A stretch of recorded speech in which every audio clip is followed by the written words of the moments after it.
Around 90 officers from the Metropolitan Police Service have been moved from tackling organised crime and counter-terrorism duties to investigate their own colleagues instead. Officers from the police force, which serves Greater London, have been accused of domestic violence, sexual violence, or have criminal convictions. The Met Commissioner expects hundreds of officers to be removed over the next 2 to 3 years. What we said to London was we were going to be deadly serious about looking back and sorting out the standards failures that we have, because I've got tens of thousands of great people, but we've clearly got some people who shouldn't be here. This is one part of that work that is partway through reassuring London that there aren't people here who are any threat to women and children. The force has been beset by scandals in recent years, including the murder of Sarah Everard by then serving officer Wayne Cousins, and former PC David Carrick being sentenced to life imprisonment for sexual assault and rape.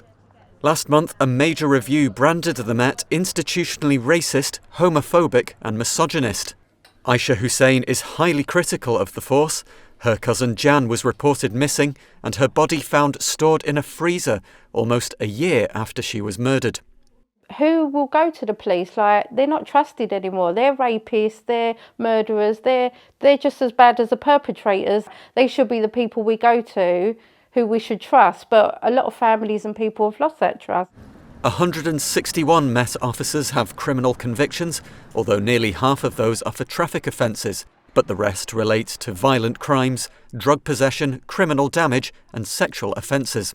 I mean, in some ways, moving resources from counter-terrorism and serious crime is worrying, because we want to be kept safe from terrorists and from serious crime. But by the same token, we want to ensure that the police officers that we have in our organisations are up to what we expect. The heart of the Met is at stake here. They've got to get it right, because we police by consent, and that consent can dissipate if people don't have confidence in the police. Rebuilding that trust with the public has become one of the highest priorities for Britain's biggest police force.